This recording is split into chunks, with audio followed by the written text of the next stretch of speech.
যায় প্লেনের ভিতরে হয়তো আর কেউই বেঁচে নেই। কিন্তু না, অলৌকিকভাবে যাত্রীরা তখনও জীবিত ছিল এবং প্লেনটিও চলছিল। ঝড়ের ভিতরে কিছু না দেখতে পেয়ে লিউ মনে করে প্লেন হয়তো পাহাড়ের সাথে ধাক্কা খাবে, তাই সে লিভার টেনে প্লেনটিকে আরো উঁচুতে নিয়ে যায়। এতে প্লেনের ভিতরের ঝাঁকুনি বেড়ে পরিস্থিতি আরো খারাপের দিকে যেতে থাকে।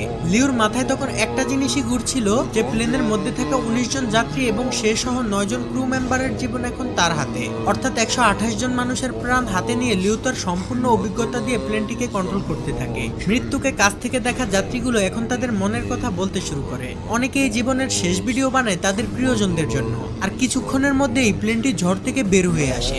লিউর অনেক চেষ্টার পর পরিস্থিতি স্বাভাবিক হতে শুরু করে। এরপর ক্যাপ্টেন লিউ প্লেনটিকে অনেক নিচুতে নামিয়ে আনে, যেখানে পর্যাপ্ত পরিমাণ অক্সিজেন রয়েছে।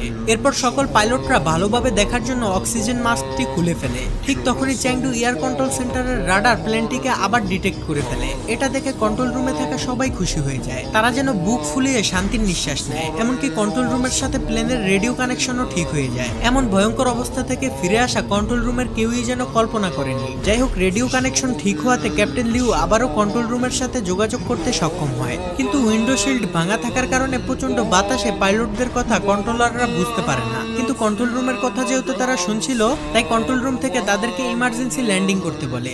সাথে সাথে ক্যাপ্টেন লিউ ল্যান্ডিং গিয়ার চালু করে দেয়। আর এই সিগন্যাল পেয়ে কেবিন ক্রুদের ম্যানেজার নান যাত্রীদেরকে ইমার্জেন্সি ক্র্যাশ ল্যান্ডিং এর জন্য প্রস্তুতি নিতে বলে। অন্যদিকে প্লেন প্রচন্ড গতিতে রানওয়ের দিকে যেতে থাকে। আর এই টান টান উত্তেজনাপূর্ণ ফুটেজ ধারণ করে চ্যাংডুর গণমাধ্যম কর্মীরা। এদিকে প্লেনের ভিতরে যাত্রীরা ইমার্জেন্সি ল্যান্ডিং এর জন্য প্রস্তুতি নিয়ে নেয়। তারা মনে মনে দোয়া প্রার্থনা করতে থাকে। অন্যদিকে fire service, medical team, air traffic control সহ সবাই প্রস্তুত হয়ে যায়। ক্যাপ্টেন লিউ তার কোপাইলট জু আর লিয়াংকে নিয়ে কোনো ধরনের ঝামেলা ছাড়াই মাটি স্পর্শ করে। কিন্তু বিপদ তখনও কাটেনি, কারণ চ্যাংডু এয়ারপোর্টের রানওয়ে ছিল খুবই ছোট আর প্লেনের গতি ছিল অনেক বেশি। ক্যাপ্টেন লিউ ইঞ্জিনের থ্রাস্ট কমানোর জন্য লিভার টান দিলে দেখে ইঞ্জিন স্লো করার লিভারটি লক হয়ে গিয়েছে। তাই প্লেন প্রচন্ড গতি নিয়ে সামনের দিকে এগিয়ে যেতে থাকে। এটা দেখে সেকেন্ড পাইলট জু লেগ ব্রেক দিয়ে প্লেনটিকে থামানোর চেষ্টা করে, কিন্তু অতিরিক্ত ব্রেকের প্রেসারে প্লেনের একটি চাকা ফেটে যায়। এটা দেখে কন্ট্রোল রুমের সবাই ভয় পেয়ে যায়। জু তার সর্বোচ্চ শক্তি দিয়ে লেগ ব্রেক চেপে ধরে, কিন্তু এতে খুব বেশি একটা কাজ হচ্ছিল না। এদিকে রানওয়ে প্রায় শেষ হতে চলেছে, তাই ক্যাপ্টেন লিউ,